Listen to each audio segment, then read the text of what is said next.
¿Estamos más o menos?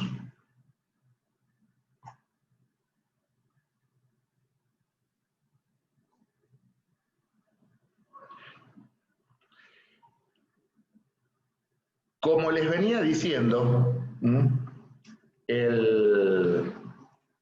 los sucesos en Europa son los que terminan de allanar la solución del conflicto. Vuelvo a reiterar, en 1848 estallan revoluciones liberales prácticamente en toda Europa, en Francia, en Italia, en Alemania, en Austria. Y esto genera la caída del gobierno de Luis Felipe de Orleans en Francia. Se producirá la primera comuna de París y producto de ello el surgimiento de la Segunda República con Luis Napoleón Bonaparte. Esto genera toda una sacudida en la política europea, con lo cual Francia no puede seguir sosteniendo a su flota en el Río de la Plata, e inclusive Inglaterra y Francia casi llegan a declararse la guerra entre sí nuevamente por la cuestión de Egipto. En consecuencia, para 1848 los franceses también de hecho levantan el bloqueo. Como les decía, Inglaterra lo hace en el 47 y Francia en el 48. Y en 1849 Inglaterra firma el tratado poniendo fin al conflicto y en 1850 lo hará Francia. El conflicto con los ingleses se culmina entonces con la firma del tratado Arana-Southern. Arana, nombre del ministro de Relaciones Exteriores de Rosas, Southern, el negociador británico. ¿Y qué es lo que se decide allí? En primer lugar, los ingleses se comprometen a evacuar definitivamente la isla Martín García, devolver los buques de guerra y desagraviar el pabellón nacional con las 21 salvas de cañón. Y a su vez también reconoce, fíjense el artículo 4, la soberanía argentina sobre el río Paraná y la soberanía argentina y uruguaya compartida sobre el río Uruguay. Fíjense, el gobierno de Su Majestad reconoce ser la navegación del río Paraná una navegación interior de la Confederación Argentina y sujeta solamente a sus leyes y reglamentos, lo mismo que la del río Uruguay en común con el Estado oriental. Es decir, hay un triunfo diplomático claro de Rosas en esto, porque Inglaterra reconoce la irrestricta soberanía argentina sobre el río Paraná y compartida con nuestro vecino sobre el río Uruguay. Y luego también se reconoce la soberanía argentina para ejercer actos de bloqueo y en consecuencia declarar la guerra, que es lo que establece allí, como les marcó, el artículo 5. Habiendo declarado el gobierno de Su Majestad Británica, queda libremente reconocido que la República Argentina se halla en el goce y ejercicio incuestionable de todo derecho, hora de paz o guerra, poseído por cualquier nación independiente. Es decir, se reconoce plenamente la soberanía argentina, se reconoce claramente a la Argentina como potencia soberana, se reconoce la soberanía sobre los ríos y se reconoce la potestad de la Argentina en tanto Estado soberano de ejercer actos de guerra. Este es el tratado firmado con los ingleses que será ratificado por el Parlamento británico en 1850. Y en 1850 se firma el Tratado Arana-Lepredeur, que es el que pondrá fin al conflicto con Francia, sobre los mismos términos y sobre las mismas bases que el tratado con Inglaterra. evacuación de la isla Martín García, desagravio del pabellón nacional con las 21 salvas de cañón, devolución de las presas de guerra e indemnizaciones, y nuevamente, reconocimiento irrestricto de la navegación como interior de la República Argentina. Es decir, se reconoce la soberanía argentina sobre el río Paraná y en consonancia con el Estado oriental sobre el río Uruguay. Y a su vez también, el tratado con los franceses es más amplio porque se comprometen a retirarse de Montevideo y a permitir que Oribe retorne como presidente legal del Uruguay.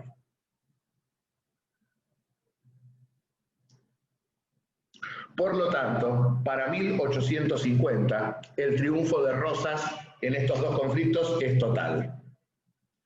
Como consecuencia, precisamente, de la firma del Tratado Sauter y de la firma del Tratado Le Préder, ingleses y franceses son alejados, parecería definitivamente, de los asuntos del Río de la Plata. Reitero, el conflicto se había iniciado porque Inglaterra y Francia desconocen el derecho argentino a ejercer actos de guerra y porque pretenden la libre navegación de los ríos interiores, que reitero, para ellos, significaba aplicar su propia ley en ríos argentinos. Y los conflictos culminan con la firma de los dos tratados que reconocen la soberanía argentina sobre los ríos y que reconocen a su vez los derechos soberanos del Estado argentino para ejercer actos de guerra. Por lo tanto, así llegamos al año 1850. Ahora sí parecería que la Argentina se encuentra en paz y tranquilidad. Ahora sí pareciera que la Argentina se encuentra en la senda para organizarse constitucionalmente, porque piensen ustedes, Inglaterra y Francia han sido alejados de los asuntos del Río de la Plata. Manuel Oribe ha regresado al gobierno legal en el Estado oriental. El interior ha sido pacificado. Toda la República se encuentra adherida al orden de la Confederación Argentina, con lo cual pareciera que el año 1850 resultará provisorio, a tal punto que en aquel 1850, en primer lugar, Rosas será nuevamente reelegido como gobernador de la provincia de Buenos Aires. Y a su vez también, algunas provincias, a través de leyes de sus legislaturas, le otorgan ahora ya directamente la suma del poder público nacional, solo había tenido la provincial, lo proclaman jefe supremo de la Confederación Argentina, y lo que es más trascendente aún, comienzan a enviar delegados a Buenos Aires, ¿para qué? Para organizar definitivamente al país constitucionalmente bajo la forma federal. Es decir, 1850 marca el pico máximo de apogeo de Rosas como dirigente de carácter nacional. Todas las provincias comienzan a delegarle los poderes de alcance nacional, se lo proclama jefe supremo de la Confederación y muchas provincias comienzan a enviar delegados para organizar constitucionalmente el país bajo la forma federal. Entonces, como me dirán ustedes, ¿y cuál era el problema entonces? ¿Qué fue lo que pasó si estaba todo tan perfecto? Van a pasar cosas, como siempre han ocurrido en la historia argentina. Cuando parece que la Argentina comienza definitivamente la senda de la organización bajo un gobierno popular, como era el gobierno de Juan Manuel de Rosas, al cual adherían los gobiernos populares del interior, el problema es de geopolítica, nuevamente. ¿Qué es lo que ocurre? Todo el Cono Sur va a gozar de gobiernos aliados de Rosas. Hemos visto Oribe recobró el gobierno de la República Oriental del Uruguay y si bien es cierto que no iban a volver a la Argentina, el Estado oriental, sí es cierto que Rosas y Oribe pensaban firmar un tratado de confederación entre ambos. Con lo cual, una confederación entre la Argentina y Uruguay, piensen ustedes. Rosas pensaba recuperar el Paraguay, del cual nunca había reconocido su independencia. e inclusive había gobiernos aliados en Chile donde gobernaba Diego Portales, del Partido Popular Chileno, análogo al federalismo argentino, y lo propio el gobierno popular boliviano de Manuel Isidoro Belzú. Con lo cual también era previsible que se sellaran pactos de confederación con Chile y con Bolivia. Es decir, una gran confederación de repúblicas del sur completamente independizadas de toda injerencia exterior europea. Hubiese sido el sueño del pibe, ¿no? Una unión de estados latinoamericanos bajo un pacto confederal, agrupados para resistir cualquier injerencia extranjera. Hubiese sido un sueño, sin embargo no sería posible. Porque precisamente esta visión continentalista de Rosas, esta política americanista de Rosas, lo que pone en peligro es precisamente la subsistencia de Brasil como nación.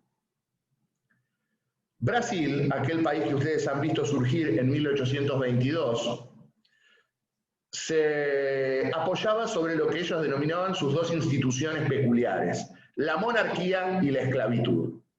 Una joyita, monarquía y esclavitud.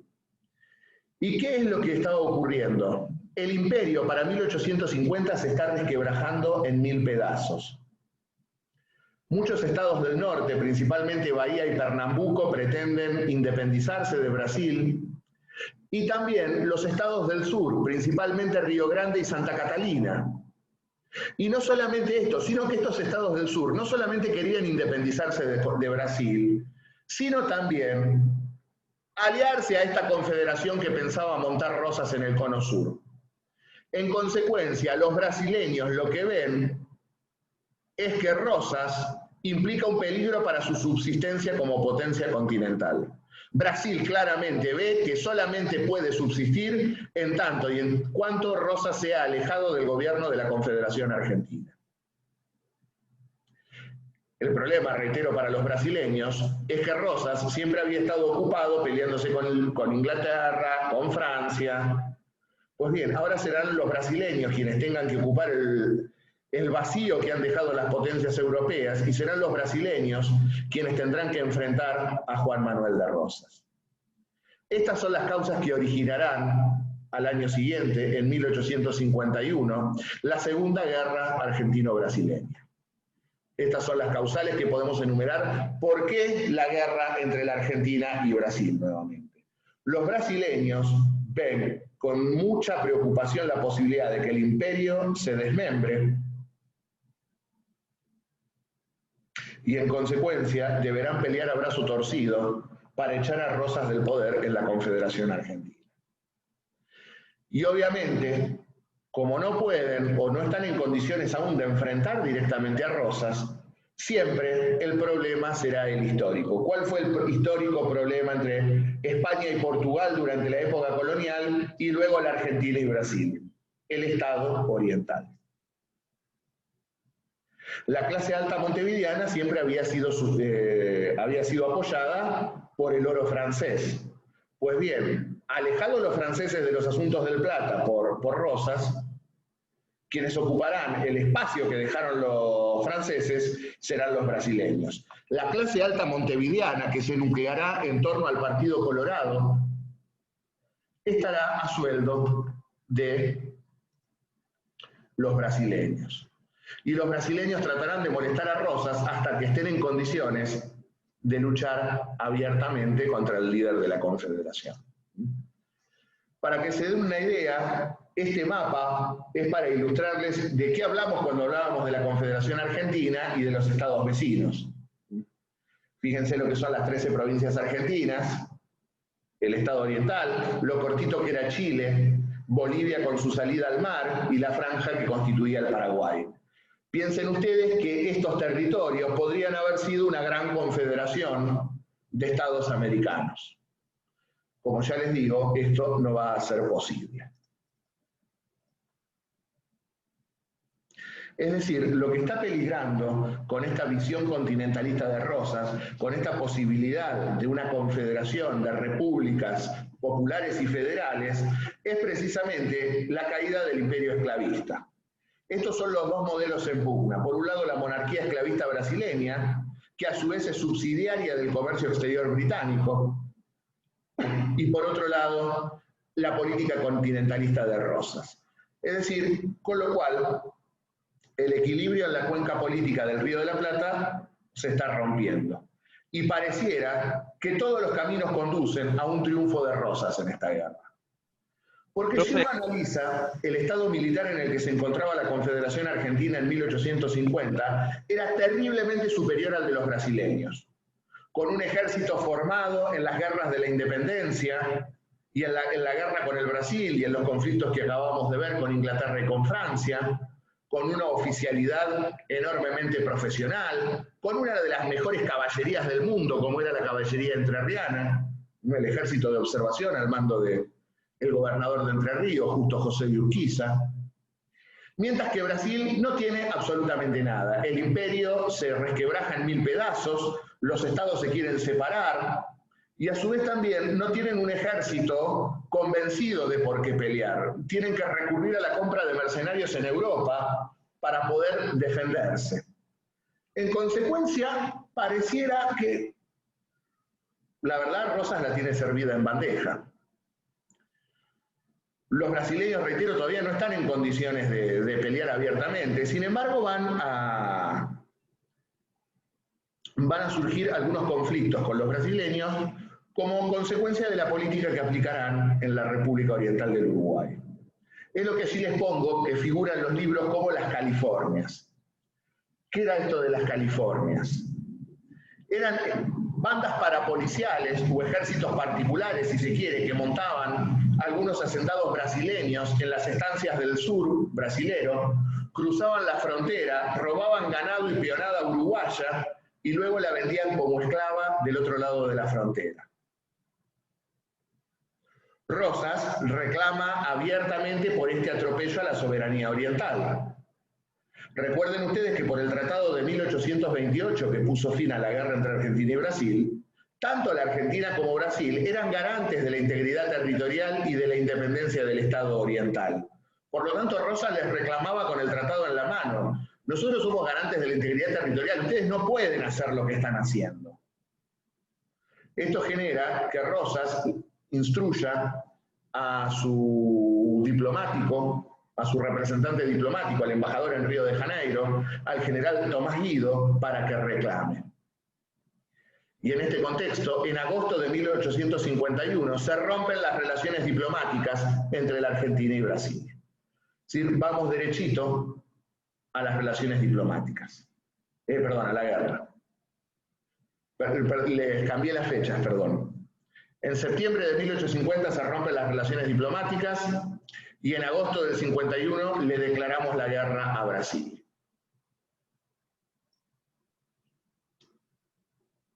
Ahora, como les venía contando, la situación era muy favorable a la Argentina. Y sin embargo, ¿por qué no ganó la Argentina la guerra? Porque siempre hay, como les dije en la clase pasada, siempre hay un pero en nuestra historia. Y siempre hay alguien que no está de acuerdo. Se va a producir lo que José María Rosa denomina el milagro de la Casa de Braganza. ¿Qué significa este milagro de la Casa de Braganza? Que el general en jefe de los ejércitos de la Confederación Argentina, brigadier general y gobernador de la provincia de Entre Ríos, Justo José de Urquiza, se va a pasar al bando brasileño. Reitero, Urquiza se va a pasar al bando brasileño. Aquí es donde comenzará la nefasta injerencia de Urquiza en el desarrollo final de este conflicto. Vuelvo a reiterar, en 1851, Justo José de Urquiza se va a pasar del bando brasileño.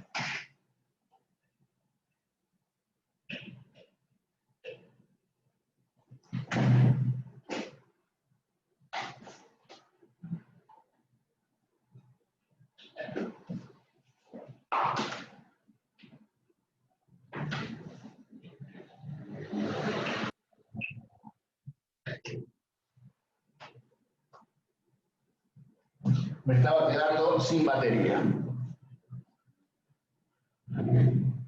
Reitero, entonces, para 1851, Urquiza se pasa del bando brasileño. Y vamos a reconfigurar un poco quién fue Justo José de Urquiza. Ya hemos mencionado que es gobernador y capitán general de la provincia de Entre Ríos desde 1841, luego de que Entre Ríos hubiese sido invadida por el general Paz. Rosas le había dado el mando de uno de los principales ejércitos de la Confederación, el ejército de observación, y a su vez también Urquiza era el primer productor, comerciante, transportista, todo de Entre Ríos. Podríamos decir, sin lugar a equivocarnos, que era el dueño de Entre Ríos, literalmente. Era el primero en todo. Primer comerciante, primer productor, primer ganadero, primer todo de Entre Ríos, Urquiza. Y Urquiza, no me cabe ninguna duda que era federal, que era un caudillo popular, pero tenía un grave problema. Le gustaba muchísimo, muchísimo la plata. Pero era una cosa que se le salían los ojos cuando veía un billete. Era la ambición monetaria desmedida la figura de Urquiza. A tal punto que, como hemos visto, amasó una enorme fortuna producto del tráfico irregular que desarrolló durante el bloqueo anglo-francés. Recuerden esto, que Rosas había prohibido comerciar con buques que tocaran el puerto de Montevideo y este les prestaba la bandera entrerriana. Que Rosas con Oribe estaban sitiando Montevideo y este les vendía carne y les vendía alimentos a los montevideanos. Que Rosas había prohibido la exportación de oro y Urquiza exportaba oro en sus buques. Es decir, se había dedicado al contrabando durante el bloqueo anglo-francés. Rosas esto lo sabía, sin embargo, miró para otro lado en ese momento. No estaba en condiciones de sustanciar una guerra contra Inglaterra y contra Francia y a su vez romper políticamente con el principal jefe de sus ejércitos. Pero una vez expulsados los ingleses y franceses de los asuntos del Río de la Plata, obviamente lo iba a poner en vereda. Me hice el tonto, miré para un costado durante este tiempo, hiciste mucha plata, cortala. Se terminó. Basta de tu comercio irregular. Ya no da para más esto. Y precisamente que Rosas se metiera con los negocios personales de Urquiza es lo que va a terminar generando la ruptura. En este sentido, vuelvo a reiterar, Urquiza se beneficia con el tráfico irregular, prestando bandera entrerriana a los buques que entraban a Montevideo y abasteciendo a dicha plaza. Y lo propio ocurrió cuando se produce la prohibición de exportar oro. Con lo cual, reitero, Rosas, cuando pretenda que termine con este tráfico irregular, es cuando se producirá la ruptura. Y en este sentido, Urquiza pareciera que condiciona su permanencia del bando rosista o del bando argentino, porque recuerden que la guerra era con Brasil, no era una guerra civil, era una guerra con Brasil. Lo que pretende Urquiza es que Rosas siga mirando para otro lado. Vos no te metas con mis negocios y yo soy fiel a vos. Es decir, Urquiza condiciona su permanencia en el bando argentino a que le siguieran permitiendo contrabandear. En este sentido, el gran problema fue el siguiente. Tenían una escala de valores distinta ambos jefes federales. Porque Urquiza jamás pensó que Rosas se iba a arriesgar a perder todo por un escrúpulo legal. Mientras que Rosas pensó que Urquiza jamás se animaría a traicionar a su patria en pos de mantener sus negocios personales. Reitero, ambos tenían una escala de valores distinta. Urquiza anteponía sus negocios personales, Rosas anteponía los intereses del país. Ambos intereses no eran concordantes en 1851 y esto genera que el 1 de mayo de 1851, Justo José de Urquiza se pronuncie contra Rosas. Allí en la filmina hay un error, dice 1 de mayo de 1850, el pronunciamiento fue el 1 de mayo de 1851. Y reitero, la guerra que estaba ganada se perderá. Cuando estamos a punto de ingresar a una guerra internacional con Brasil, Urquiza pretende o condiciona su permanencia en el bando argentino a que Rosas lo deje seguir manteniendo su tráfico irregular. Y al no obtener respuesta del gobernador de Buenos Aires y encargado de Relaciones de la Confederación, el 1 de mayo de 1851 se pronuncia contra Juan Manuel de Rosas. Es el célebre pronunciamiento de Urquiza. ¿En qué consiste el pronunciamiento de Urquiza? El pronunciamiento de Urquiza es un decreto que estableció la reasunción por parte de la provincia de Entre Ríos de su soberanía política. Si ustedes recuerdan, las provincias habían delegado en el gobernador de Buenos Aires en el ejercicio de las relaciones exteriores de la Confederación. Como cuentan todos los libritos de historia, Rosas todos los años renunciaba al ejercicio de las relaciones exteriores, bla, bla, bla. Algunos dicen, bueno, era su táctica para haber reafianzado su poder, renunciar y que todos los ratificaran. Sin embargo, en aquel mayo de 1851, Urquiza acepta a Rosas la renuncia al ejercicio de las relaciones exteriores de la Confederación y reasume la soberanía de la provincia de Entre Ríos. Es decir, Entre Ríos queda liberada como potencia soberana para entenderse libremente con cualquier nación del mundo. Recuerden ustedes que estábamos en un sistema confederal, en el cual las provincias pueden separarse de la Unión. En este sentido, Urquiza, entonces, le acepta a Rosas la renuncia al ejercicio de las relaciones exteriores de la Confederación y reasume la soberanía política de la provincia de Entre Ríos. Cabe destacar que ¿por qué se produce también públicamente el pronunciamiento? Porque los brasileños no confiaban en Urquiza, no le creían a Urquiza. En efecto, el emperador y el canciller brasileño dijeron, Urquiza se va a pasar del lado brasileño. Esto es joda, vamos. Díganos la verdad. Hasta pensaban que era una táctica de espionaje de Rosas esto. Sin embargo, Urquiza insistía y le pidieron que se pronunciara públicamente. En consecuencia, el 1 de mayo de 1851 se produce el pronunciamiento. Reitero, es un decreto por el cual Entre Ríos le acepta a Rosas la renuncia al ejercicio de las relaciones exteriores de la Confederación, y fíjense lo que digo, la renuncia al ejercicio de las relaciones exteriores de la Confederación, no al gobierno de Buenos Aires.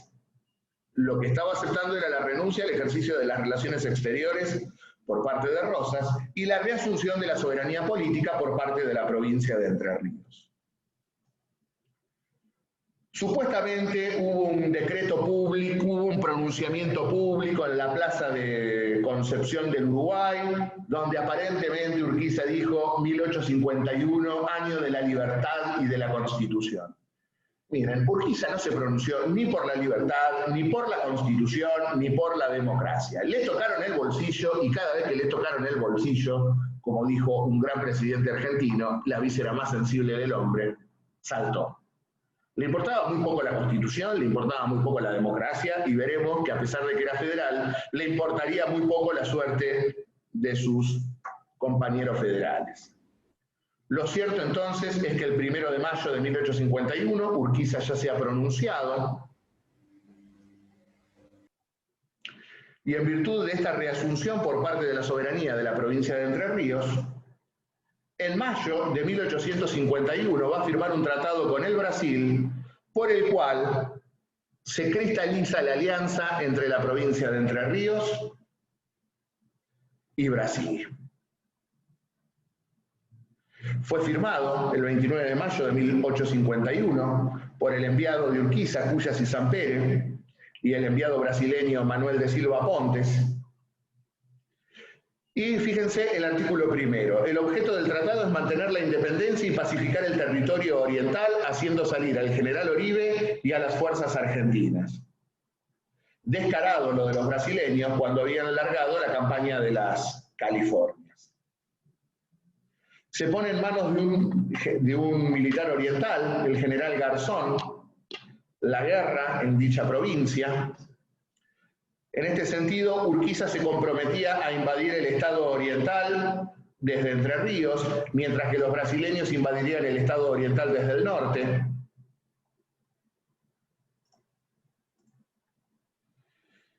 Con él deberían entenderse los jefes brasileños y entrerrianos. El comercio de cabotaje, es decir, el comercio interior, sería protegido por la escuadra de guerra brasileña. Y lo que es la clave de bóveda de este tratado.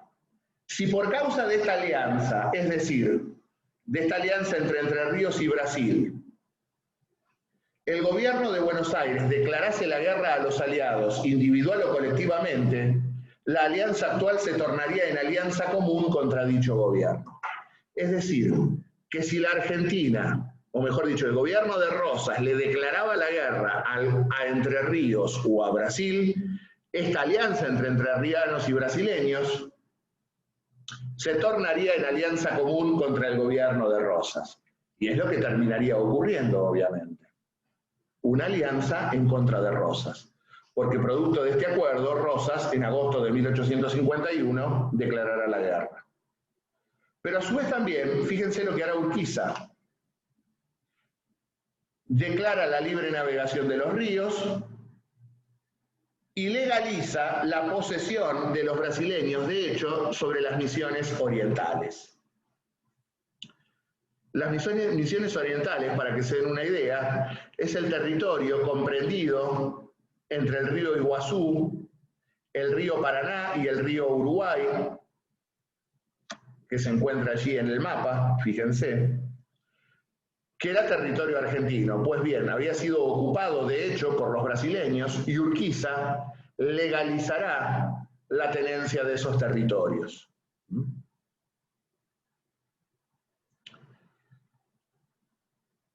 Firmado este acuerdo, Urquiza cumple su palabra, cruza el río Uruguay e invade el estado oriental. Los brasileños invadirán desde el norte. Mientras se estaba preparando la invasión, el presidente uruguayo Manuel Oribe le pide a Rosas atacar a Urquiza antes de que se junten ambos ejércitos. Sin embargo, en ese sentido, Rosas no actuó con la rapidez acostumbrada. Y esta lentitud en el proceso de toma de decisiones le va a terminar costando su puesto. La guerra en el estado oriental va a durar poco, poquito y nada. Dura entre mayo y junio y agosto de 1850. Prácticamente no hubo guerra, la mayoría de los oficiales del ejército oribista fueron comprados. Oribe finalmente debe abandonar la presidencia del estado oriental nuevamente y se coloca un gobierno títere de los brasileños en el estado oriental, al mando del general Garzón, precisamente. Y en el mes de noviembre de 1851, se firmará el Tratado de Alianza definitivo entre Urquiza, Corrientes, Uruguay y el Imperio brasileño. Ustedes me preguntarán, ¿qué hace Corrientes allí? Cuando se produce el pronunciamiento, Urquiza extiende a las demás provincias argentinas la intimación a que se pronuncien contra Rosas. Urquiza les pidió al resto de las provincias argentinas que también se pronunciaran contra Rosas. Solamente lo hizo la provincia de Corrientes, obviamente en este sentido aliada, desde los tratados de Alcaraz de 1845 con Urquiza. Y curiosamente lo haría la provincia de Tucumán muy tardíamente, y tampoco sabemos por qué lo hizo Tucumán. Pero lo cierto es que este tratado de alianza fue firmado entonces por Entre Ríos, Corrientes, el Estado Oriental y el Brasil. Y por el artículo primero, es un artículo infamante, porque fíjense, lo redactan en tal término que dicen: nosotros no le hacemos o no le declaramos la guerra a la Confederación Argentina, sino que el único objeto de esta alianza es liberar al pueblo argentino de la opresión que sufre bajo el gobierno de Rosas. Es decir, la guerra no era contra la Confederación Argentina o no era contra el pueblo argentino, sino contra Juan Manuel de Rosas. Veremos que en 1865 repetirían la misma canallada, sosteniendo que la guerra no era contra el pueblo paraguayo, sino contra su tirano Francisco Solano López. Como verán, estos cretinos la guerra nunca la hacen contra los países, la hacen contra los supuestos tiranos. Por este tratado también, Entre Ríos y Corrientes tomarían la iniciativa de las operaciones bélicas, obrando Brasil y Uruguay como simples auxiliares. Veremos que no fueron simples auxiliares. Urquiza tendría el mando del ejército aliado y a su vez también se comprometía a operar rápidamente contra el gobierno de Rosas. Obviamente, Urquiza necesitaba auxilio logístico y económico para la guerra. En consecuencia, Su Majestad el Emperador del Brasil le proveerá en calidad de préstamo la suma mensual de 100.000 patacones por el término de 4 meses, o lo que tardaran en voltear a Rosas del gobierno. Es decir, Urquiza contrae deuda con el emperador del Brasil. Urquiza se endeuda con el emperador del Brasil para voltear a Rosas. Ahora bien, el emperador no le iba a prestar así nomás la plata. El emperador quiere garantías de que le van a devolver el empréstito. Y Urquiza dará la garantía. Se compromete a hipotecar toda la tierra pública de Entre Ríos y de Corrientes, y en caso de que se obtenga el triunfo, esta deuda, que era de Entre Ríos y de Corrientes, será deuda de toda la Confederación Argentina. Reitero, Urquiza se endeuda con Brasil para voltear a Rosas, hipoteca las tierras públicas de su provincia y de Corrientes como garantía del pago de esa deuda, y en caso de ganar la guerra, endeuda a toda la Confederación Argentina. Porque esta deuda contraída por Urquiza para voltear a Rosas sería deuda de toda la Confederación Argentina y se hipotecaría la tierra pública de todo el país en pos del pago de este empréstito. Este fue Justo José de Urquiza.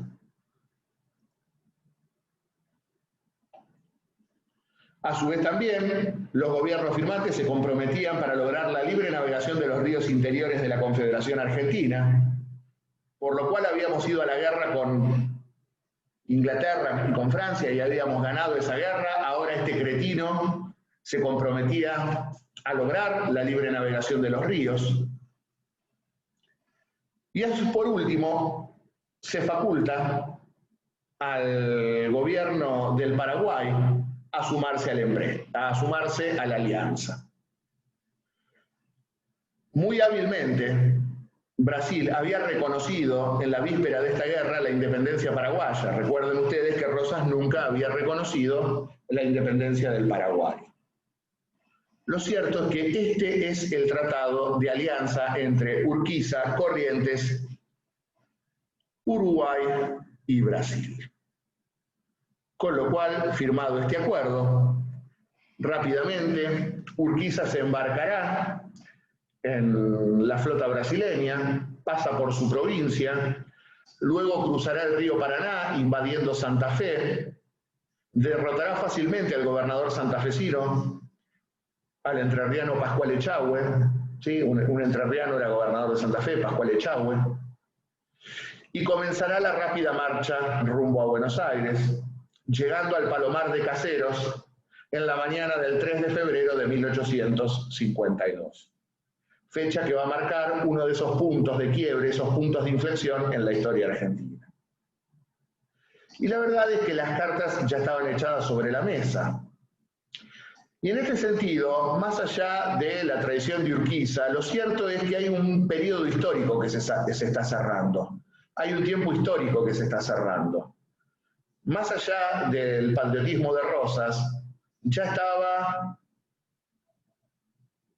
grande, ya estaba cansado, ya no era el Rosas de 1835, ya no tenía la vitalidad, el peso del gobierno lo abrumaba, ya era un hombre grande, como les digo. Y en este sentido es como que él mismo concurrió impávido a presenciar su propia caída. Es como si hubiese aceptado pacíficamente el reto del destino. creo que hay un ciclo histórico que se estaba cerrando, y el ciclo histórico de Rosas había culminado, creo, en este sentido. Rosas era un hombre más de principios del siglo XIX que de los tiempos que venían, y en este sentido el federalismo sin duda necesitaba un liderazgo mucho más ágil. Pero